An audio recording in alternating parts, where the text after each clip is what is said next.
Hello friends, जय गुरुदेव, जय महाकाल। कैसे हैं आप सब? आशा करते हैं आप सब अच्छे हैं, मस्त है, अपनी अपनी ज़िंदगी में खुश है। मैं भी ठीक हूँ, खुश हूँ, आ गई हूँ आप लोगों के सामने रेमेडी शेयर करने। आप लोग धीरे धीरे मेरे साथ जुड़ रहे हैं, मुझे बहुत अच्छे लग रहा है। मैं चाहती हूँ कि आप लोग मेरे साथ जुड़ जाओ। जो मतलब रेमेडी है, जो आपके हित में है।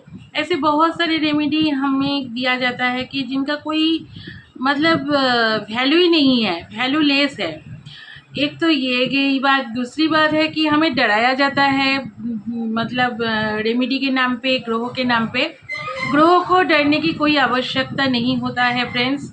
जिनका जो भी ग्रह मतलब प्लैनेट खराब रहता है, ऐसे कमज़ोर प्लैनेट हो जाते हैं किसी किसी का, तो वो प्लैनेट को मतलब ज़्यादा ठीक करके टाइम वेस्ट करने की वजह, अगर आपके जो स्ट्रॉन्ग प्लैनेट है उसको पकड़ के आपको ज़्यादा बेनिफिट हम दे सकते हैं, तो कितना अच्छा हो पाएगा, है ना फ्रेंड्स।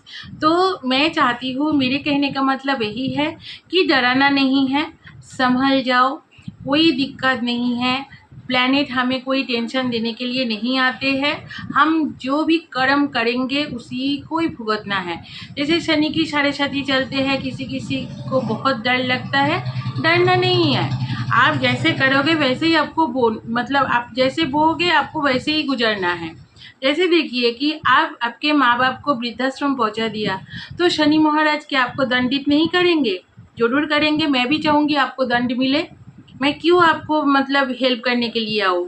नहीं करना चाहिए ना। आप खुद ही जानते हो, माँ बाप की मतलब सबसे बड़ा जो हमारे प्लैनेट को बैलेंस करने के लिए हम ज़्यादातर रेमेडी करवाते हैं। माँ बाप को मतलब प्यार से रखो, उनको सेवा करो, उनसे अच्छा और कोई मतलब नहीं होता है इस दुनिया में। वो सबसे बड़ा आपके गुरु भी है, आपके देवता भी है, ठीक है। तो हम वही नहीं कर पाते हैं, तो मैं क्या आपको हेल्प करने के लिए आऊँगी कि आपका शनि का अभी साढ़े साथी शुरू हो गया है, तो आपको जितने सारे टेंशन, जितने सारे प्रॉब्लम, जितने सारे दिक्कत आ रहे हैं, तो मैं आपसे वो दूर कर देंगे। मैं कभी नहीं करते हैं ऐसी चीज़, ठीक है। आपको आपके पाप आपको भुगतना है। मान के चलिए कि आप आपके भाई, आपके दोस्त लोगों के साथ बहुत बुरा बर्ताव किए हैं, तो क्या मैं जाऊँ आपको? तो शनि महाराज आपको देंगे ना पनिशमेंट, तो आपको भुगतना ही है। आप अच्छे रहो, ठीक रहो, हंसते हंसते आपकी साढ़े साथी में। इनके देखा गया है बहुत सारे लोगों की, ये जो शनि की साढ़े साथी है, 2.5 साल बाद साढ़े साथी जो है, तो उसके जब शुरू होते हैं उसके बाद मतलब 2.5 साल बीत जाते हैं, उसके बाद ही लोगों को इतना पैसा मिला, इतना इनकम मिला, इतना इनकम का सोर्स मिला कि वो लोग माला माल हो गया है। किस लिए हुआ है? इसी वजह से ही हुआ है कि वो अपने परिवार को साथ में लेके चलते हैं, गुरु को सम्मान देते हैं, माँ बाप को पूछते हैं, प्यार देते हैं, बच्चों से भी प्यार से रहते हैं। इसीलिए तो आप भी ऐसे ही करो।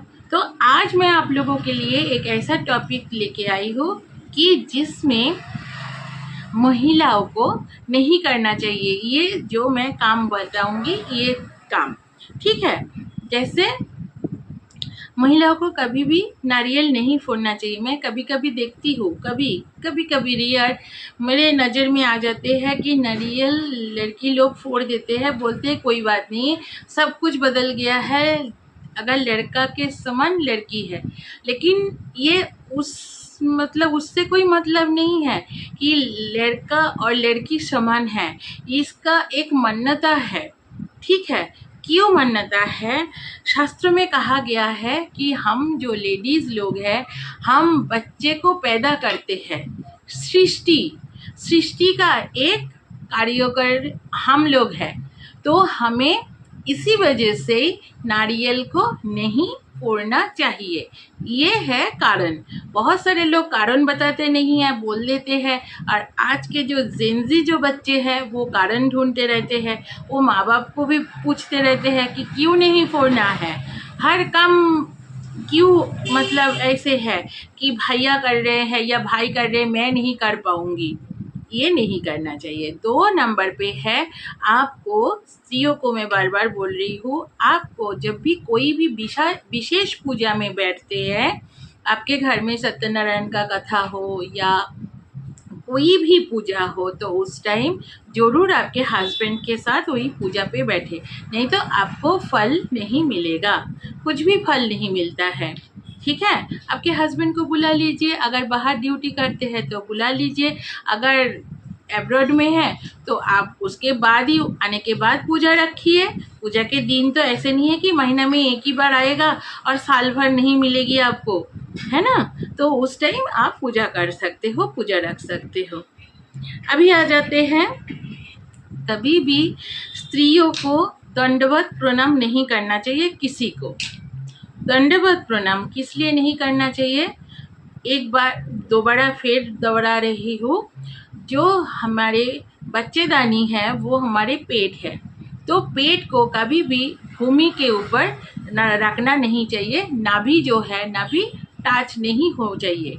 ठीक है, इसीलिए दंडवत प्रणाम माना रहता है स्त्रियों के लिए। लड़की हो अगर मतलब स्त्री जाति के लिए ही मना है। ओके, फिर आ जाते हैं, ये लोग जानते हैं लेकिन कभी कभी गलती कर बैठते हैं, तो स्त्रियों को बाल खोल के पूजा करने के लिए नहीं बैठना है। क्या करते हैं, बाल धो के गीला कर लेते हैं, फिर वही बाल खोल के फिर दुपट्टा डाल के पूजा करने के लिए बैठ जाते हैं, तो ये बहुत बड़ा गलती है, ये नहीं करना चाहिए। ये राहु एक्टिवेट हो जाते हैं और हमें बहुत परेशानी देते हैं, हमें मतलब अच्छा जो फल मिलने की चांसेस रहते हैं वो पूरा ही लुप्त हो जाते हैं, हमें कुछ भी फल तो मिलते ही नहीं है, ऊपर से हम गड़बड़ कर बैठते हैं हमारे ज़िंदगी में, हमारे संसार में। और क्या है फ्रेंड्स, और एक चीज़ मैं देखे हैं, इसीलिए मैं आप लोगों के साथ शेयर कर रही हूँ। ये आप लोग जब भी पूजा करते हैं, कभी कभी मैंने देखा है कि तुलसी किसी किसी के घर में बहुत ही मतलब घर में मैंने देखा है कि किसी किसी के घर में मैं जाती हूँ तो देखती हूँ कि तुलसी पौधे के पास मतलब छोटा सा शिवलिंग बिठा के रख देते हैं, बाहर के तरफ ही रखते हैं, उसके बगल में बिल्कुल नहीं रखते, लेकिन थोड़ा सा डिस्टेंस मेंटेन करते हैं। लेकिन ये कभी नहीं करना चाहिए, क्योंकि ये शास्त्रों में मना किया गया है कि शिव पूजा में तुलसी पत्र बिल्कुल मना है। ठीक है, क्योंकि तुलसी पत्र है, तुलसी जो है वो विष्णु प्रिया है, तो इसीलिए माता लक्ष्मी की रूप है, तो ये माना नहीं जाता है। और भी डिटेल्स की बात है, आप लोग जानते भी होंगे, बहुत सारे ऐसे प्रोग्राम टीवी में भी दिखाते हैं, तो इसीलिए और डिटेल्स में नहीं जा रही हूँ। तो ये जो थोड़ा बहुत जो काम है ये स्त्री लोग ना करें तो बहुत अच्छा है। मैं आभार रहूँगी स्त्री जाति के ऊपर, क्योंकि मेरे कहना मैं जानती हूँ, जो जेनजी बच्चे हैं वो भी सुनेंगे, मुझे बहुत प्यार भी देते हैं, हार्ट्स भेजते हैं, मुझे बहुत पसंद है। और जो जो मेरे चैनल पे जुड़ रहे हैं, मैं तो तहे दिल से उनको शुक्रिया अदा करना चाहूँगी मेरे फैमिली मेम्बर्स बनने के लिए। और मैं चाहूँगी कि आप लोग आपके बच्चों को भी सिखाइए कि ये सारे चीज़ माना तो है, क्यों माना है, डिटेल्स उनको बताइए, क्योंकि आज के बच्चे में क्यूरियोसिटी ज़्यादा रहता है। अगर उनके पास क्यूरियोसिटी का आंसर ठीक ठाक आ जाए तो आप देखोगे कि वो लोग भी मानना शुरू कर देंगे, आपको कोई परेशानी नहीं होगी ज़्यादा। ठीक है, लेकिन आप लोग क्या कर देते हो, उनको दबा देते हो, बोलते हो कि तुझे इतना जन के फ़ायदा क्या है, जो मना कर रहे हो वो मत कर। लेकिन ऐसे नहीं करना चाहिए। मेरे पास भी मेरी एक गुड़िया है जो बार बार पूछते रहते हैं, तो मैं उसको डिटेल्स में बता देती हूँ। आप भी ऐसे माइथोलॉजी को डिस्कस कीजिए, तभी बच्चे लोग भी पता चल जाएगा उनको भी कि क्या क्या माना है, क्या नहीं करना चाहिए और किस लिए मना कर रहे हैं मम्मी पापा। ठीक है, तो आज चलते हैं, कैसा लगा कमेंट करके ज़रूर बताइएगा। आप लोग मेरे साथ जाते जाते बोल दीजिए एक बार प्रेम से, जय गुरुदेव, जय शिव शंभु, जय महाकाल।